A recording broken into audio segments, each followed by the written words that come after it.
Neymar জুনিয়রকে একপাশে সরিয়ে রাখলে এই ব্রাজিল দলটার সবচেয়ে বড় তারকাকে নিঃসন্দেহে ভিনিসিয়াস জুনিয়র এবং রাফিনিয়া। রিয়াল মাদ্রিদ এবং বার্সেলোনার দুজন উইঙ্গার যারা কিনা তাদের ক্যারিয়ারের সবচেয়ে ভালো ফর্ম নিয়ে এবার বিশ্বকাপটা খেলতে এসেছেন। রাফিনিয়ার কথা আলাদা করে বলতে হয়, 25টি গোল করেছেন 33 ম্যাচে বার্সেলোনার জার্সিতে, সাথে 7টি অ্যাসিস্টও করেছেন। অথচ ব্রাজিলের জার্সিতে কিন্তু আজ তিনি একেবারেই হতাশ করেছেন। ওই যে ব্রাজিলিয়ান দর্শকদের যে একটা আক্ষেপ এই দুই ফুটবলারকে নিয়ে, রিয়াল মাদ্রিদ এবং বার্সেলোনার হয়ে তারা যেভাবে নিজেদেরকে উজাড় করে দিয়ে খেলেন, নিজেদের শতভাগ দিয়ে খেলেন, তার ছিটে ফোটাও নাকি ব্রাজিলের জার্সিতে তারা খেলেন না, সেটিরই যেন একটি প্রতিফলন দেখা গেছে রাফিনিয়ার পারফরমেন্সে। তবে ঠিক উল্টো দিকে ছিলেন ভিনিসিয়াস জুনিয়র।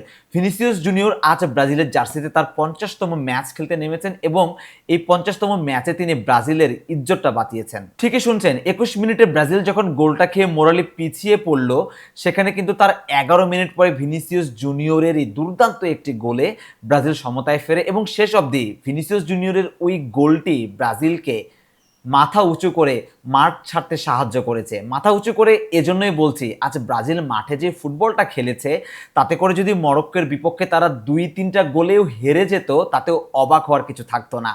ঠিক এতটাই বাজে ফুটবল খেলেছে ব্রাজিল।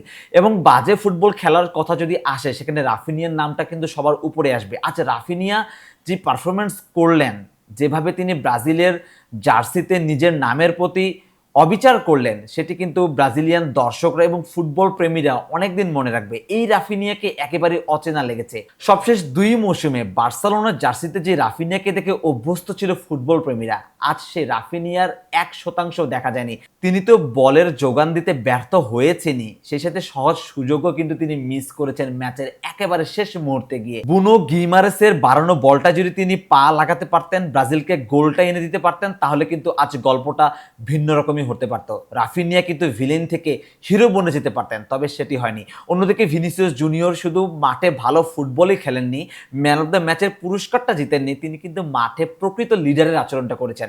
প্রথম 21 মিনিটে যখন ব্রাজিল গোলটি খেলো, এরপর মোরালি যেভাবে ব্রাজিলের ফুটবলাররা ডাউন হয়ে গেছিল, তাদেরকে দেখা গেছে ভিনিসিয়াস জুনিয়র কিভাবে উজ্জীবিত করছিলেন।